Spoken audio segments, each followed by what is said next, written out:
Let's begin with the most fundamental question in our field. What exactly is software testing? So, before I give you the textbook answer, I want you to think about this. Have you ever used an ATM that gave you the wrong balance? Or maybe some app that crashed right before you submitted an important form? So those are the consequences of inadequate testing, and that's what we are here to prevent. Let us look at the definition first. So software testing is the process of evaluating and verifying that a software application does what it is supposed to do, and nothing more, nothing less. So if we break down the definition, evaluating and verifying means that we are not just running the application, but we are hoping that it works. We are systematically checking it. Then, does what it is supposed to do. This means we have requirements. Testing is always done against expected behavior. So it's important that you're validating what is expected from the requirements that you already have. Then nothing more, nothing less. This is the key. If a button does something it was not supposed to do, even if it is something useful, that is a defect. So the three pillars that we look at the slide are evaluate, verify, and validate. Evaluation is examining the system against the requirements. We look at the system against the specifications that are shared. Does it match? Under verification, we check the expected behavior is correct or not. Are we building the product right? Validation is ensuring that the product meets the user needs. Are we building the right product? So the user needs are checked through validation, through verification. We check the process of checking everything. Now think of it like a recipe. Verify is something that you are following the recipe correctly, and validating is checking that the dish actually tastes good to the person eating it. Now, with this slide, you must be looking at the stats. So you can see how important testing is. So let's quickly walk through what these stats mean. All right, so now let us look at why testing is actually important. So if you look at the numbers, 80% of the software failures are due to poor testing. So think about that. 4 out of 5 software failures trace back to not testing properly. And this is not theoretical, everything is proven statistically. 5 times more expensive to fix a bug in production versus deployment. So if you find a bug while coding, fixing it might take hardly 30 minutes. But if the same bug reaches the customer, you're now dealing with support tickets, hot fixes, rollbacks, potential legal liability, and whatnot. And this becomes the number one reason for project failure when there is insufficient quality assurance. Quality assurance is not a nice to have, it's the difference between a project that ships or the one that fails. So, the core objectives of testing are to find the defects before the users find them. So that's the primary job of a tester. A bug found by a tester is a success, but a bug found by a customer is a failure. Verifying that the software meets the requirements. So we are the last line of defense before release. In building confidence in the product, management, clients, users, they need to trust the product. So testing provides that evidence. Preventing future defects via feedback. So the test reports that are created by testers, they are used as a feedback into the development, and they prevent this doing the same mistake again and again. Then testing also provides information to stakeholders. So the testers inform for the go or no go decisions. We are not just finding the bugs, but we are advising the business on what kind of bugs are there in the system.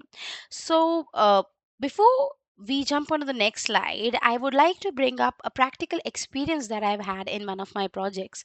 So, we were testing an application which was to go live, but we found a defect which was not very, the user interface was not very user friendly. It was becoming very confusing at one point for the user. From the product point of view, it was a valid ask, but for a customer, maybe some random user like me who does not have any experience of any new application, they might would have been stuck there. So as the testing team, we provided that information observation to the stakeholder, and in the incremental release that was incorporated.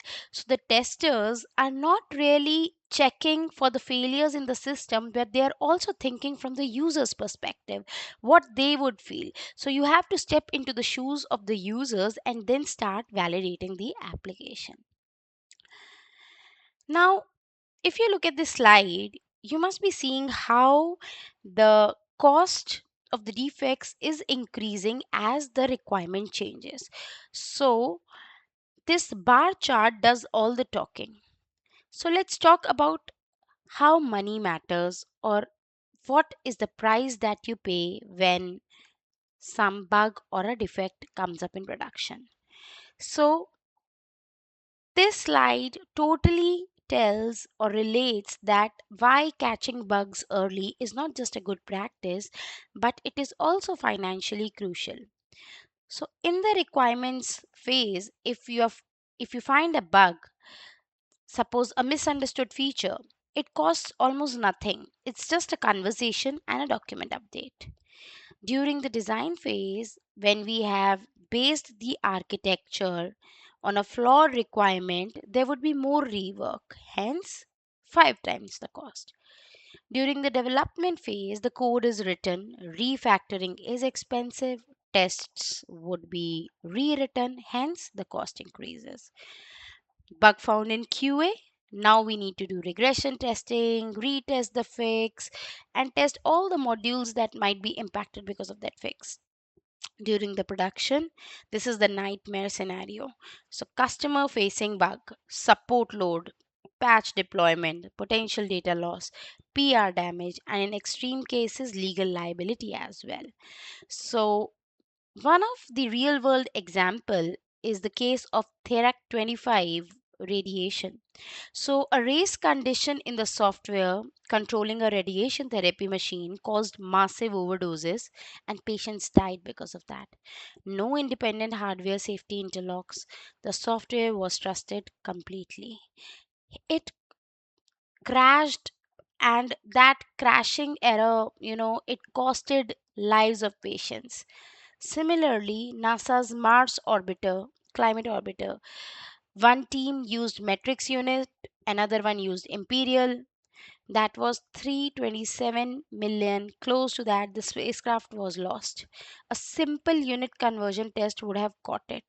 So these are not edge cases, they happen. And they happen because someone cut corners on testing. So it's important that you thoroughly test, identify the bugs, or pay the price later. So, we have established what testing is. Now, let's answer the question your manager, your CTO, or your client all want answered. Why is testing required? What is the business case? So, I've been in rooms where testing was called a bottleneck. By the time we are done with this section, you will have the exact words to push back on that with data. So there are these four cards are your ammunition when anyone questions you the value of QA. So prevent software failures through testing. So Knight Capital Group, it lost close to $440 million in 45 minutes in 2012 due to software deployment error, and that was not properly tested. They nearly went bankrupt.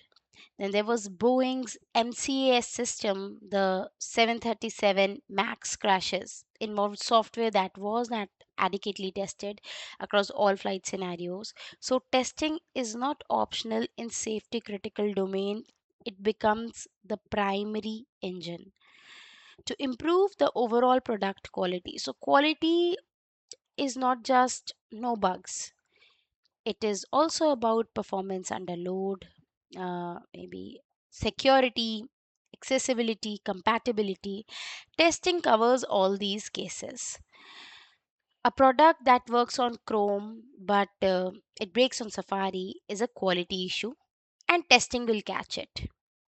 Testing enhances the user satisfaction.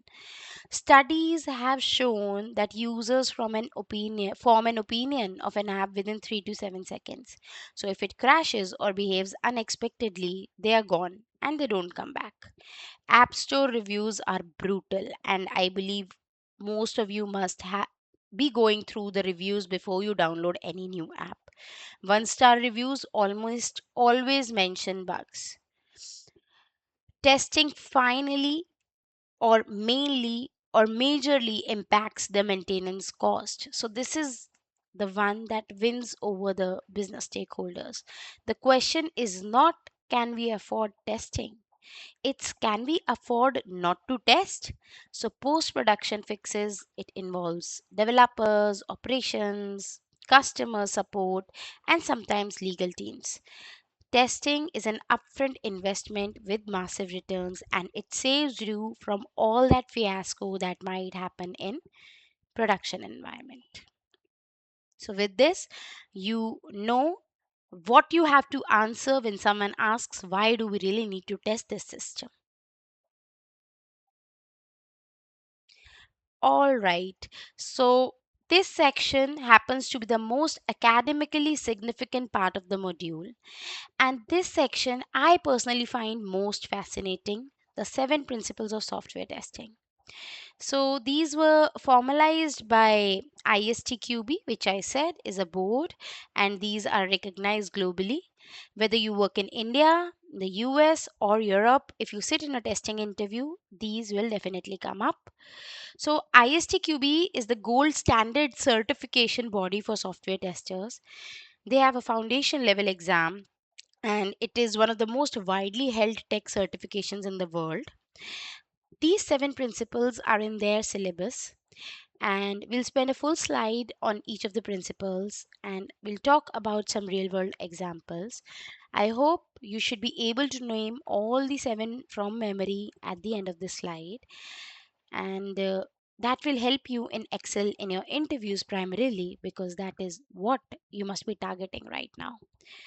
So the first principle says that testing shows presence of defects, not their absence. So this is perhaps the most important philosophical principle in testing. It sets realistic expectations. So the principle is often misunderstood, even by the developers. Testing can prove that defects exist, but it cannot prove that no defects remain. Even after your thousands of test cases are passing, you cannot claim that the software is 100% bug free. So, testing does not prove your software is bug free. It can only prove that defects you have tested for either exist or don't exist at that point in time. Also, think of it like a medical test. A negative COVID test done does not mean you don't have COVID. It means the test did not detect it. You could have an early infection, or maybe test could have a limitation. Similarly, your test suite might have limitations. It only tests what you have written tests for. Unknown path, edge cases, maybe future conditions, they're all untested. So don't ever, as a tester, say that I've tested everything, it's ready. Just say I've completed testing against the agreed test cases. The risk profile is acceptable for the release.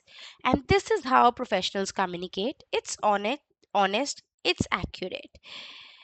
You might get a question in the interview. Can you guarantee there are no bugs? So the right answer is no. And this is the principle that you can explain why testing cannot guarantee 100% bug free software. So, there's an example. So, Gmail passes millions of tests daily, and Google has some of the best testing infrastructure in the world, yet every year users discover new bugs. Google never claims to be a bug-free application. They claim to have acceptable risk levels. And that's where this principle comes from. So the second principle says that exhaustive testing is impossible.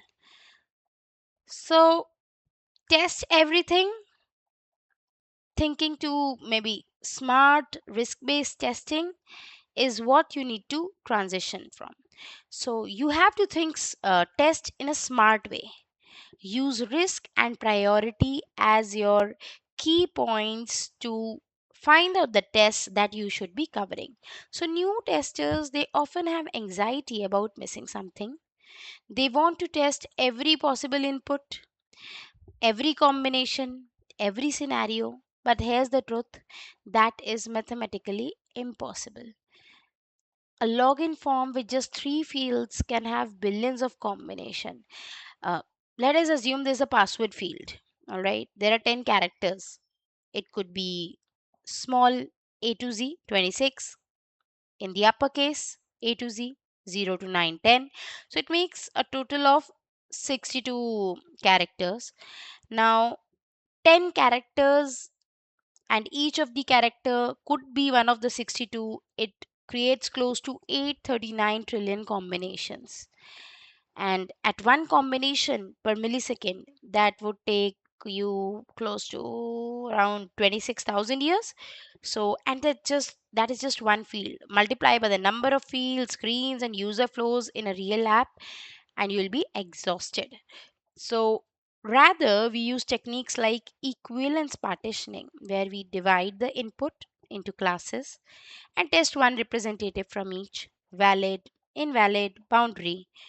We can use boundary value analysis, wherein you test at the edges: max, minimum, maximum plus one, minimum minus one.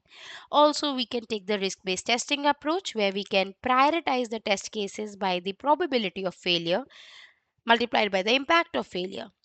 So these techniques would be covered in detail in the later modules. So the goal is not 100% coverage. The goal is sufficient coverage given the risk, time, and resources are available. So there's a quote that I would like to share here. Perfect is the enemy of good, and in testing, trying to be exhaustive means you will never be able to ship your product.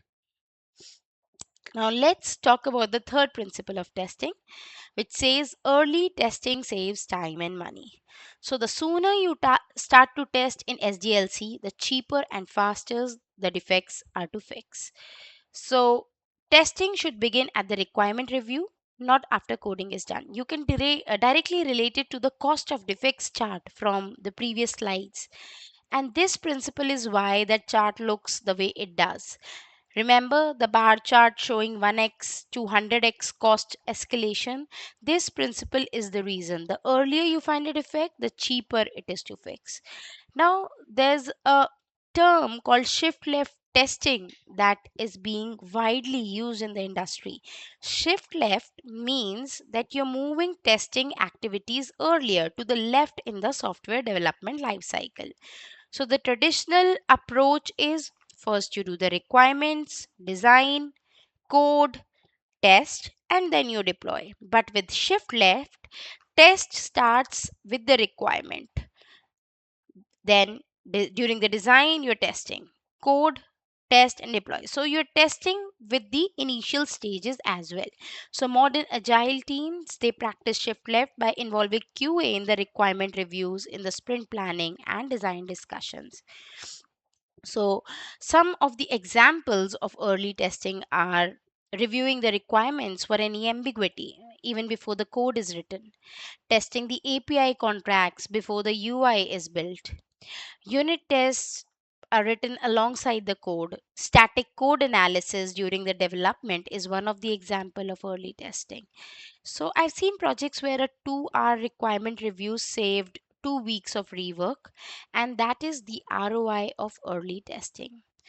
So NASA, aerospace, and medical device companies, they mandate this. Their V model and the W model development processes, they are built entirely on the principle that testing aligns with each of the phase of the software development lifecycle. Now, the fourth principle says talks about the defect clustering. So this principle, it actually teaches prioritization, a skill that actually separates good testers from great ones. So this is the Pareto principle applied in software. So Vilfredo Pareto was an Italian economist who noticed that 80% of Italy's land was owned by only 20% of people. The same pattern shows up everywhere and definitely in the software defects. So, what causes this defect clustering? So, it could be the complexity of a module. Complex modules definitely have more conditions, more paths, more ways to fail. It could be frequent changes. Modules that change often tend to accumulate more bugs. It could be poor original design. Technical debt creates defect hotspots. It could be integration points where components talk to each other is where things break. So as a tester, you should use historical defect data from previous releases, which can help you identify the high risk modules. You should do risk assessment during the test planning phase, um, where you can allocate more test cases to the known hotspots. For first time projects, you should think of focusing on business critical workflows like login, payment, data save.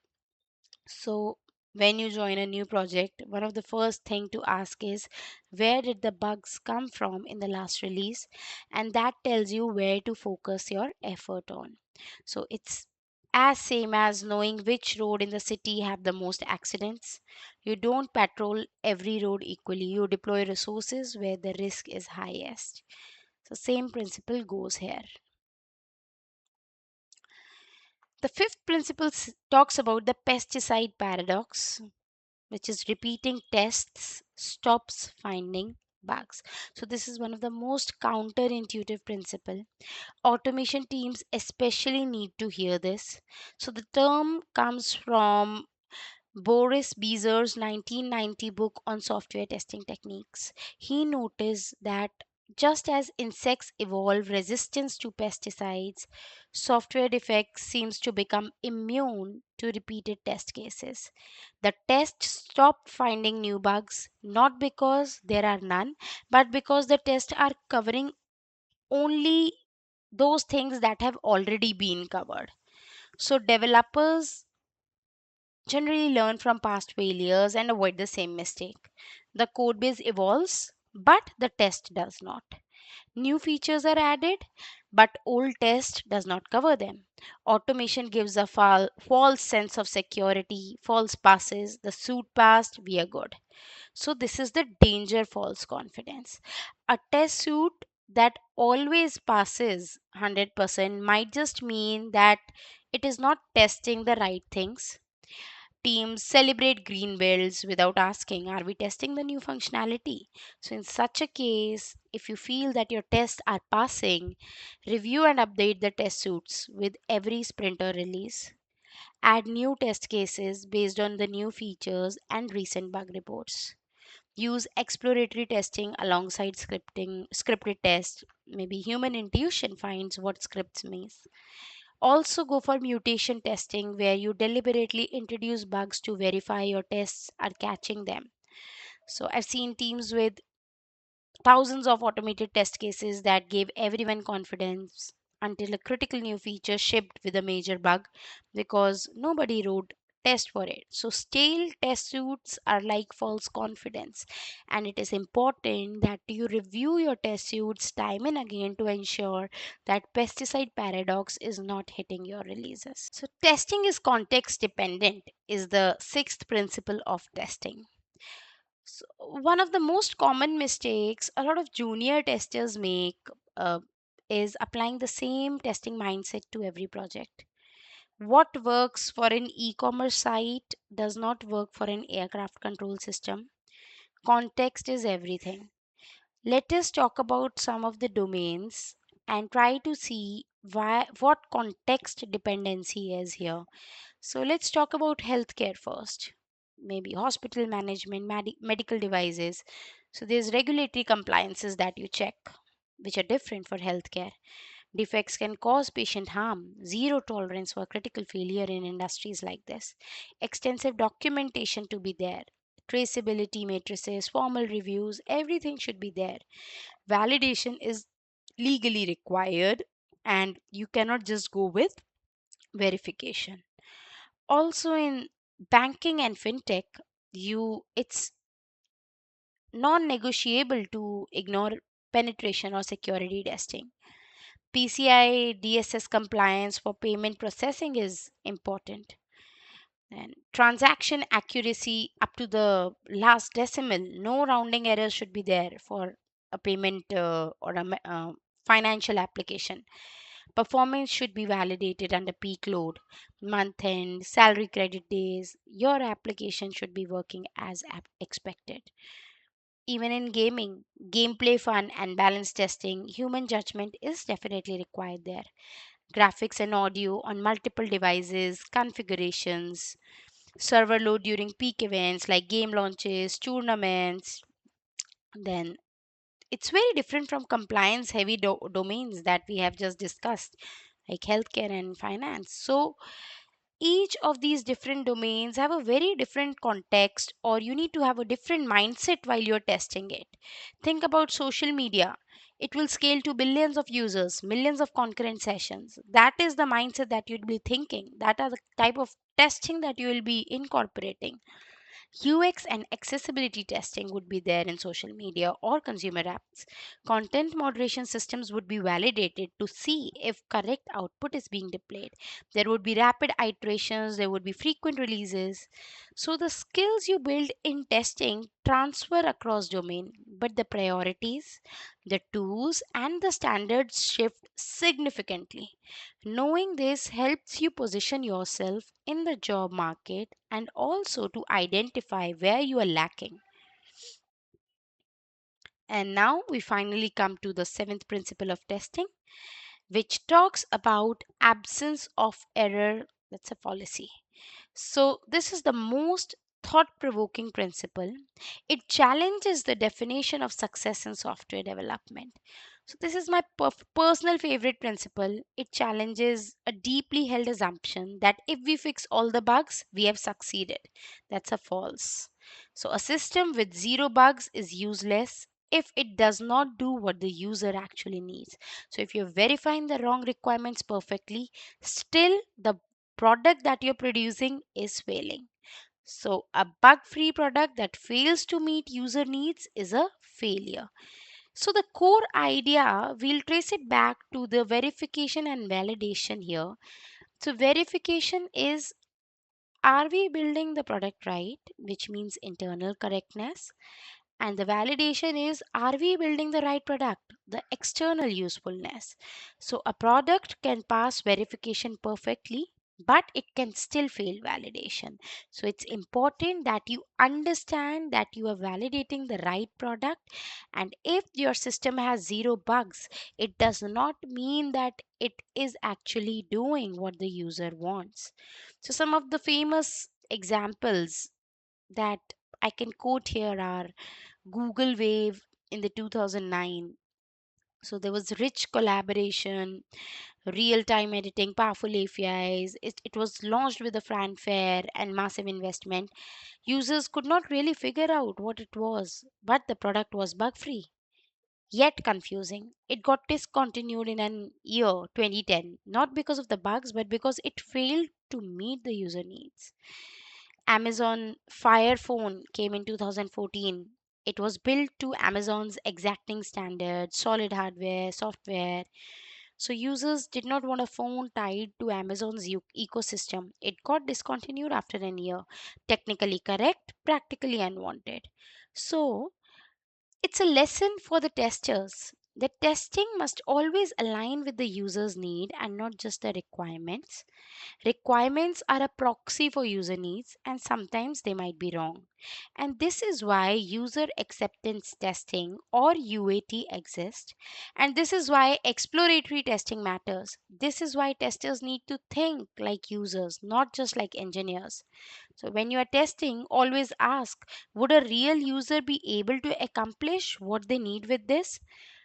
And not just, does it match the specifications? If you know this difference, you will never fail as a tester and you'll definitely roll out products that are beautifully designed and are doing what the user wants. Now let's quickly take a quick glance at the seven principles. So it's like a memory consolidation moment for you all.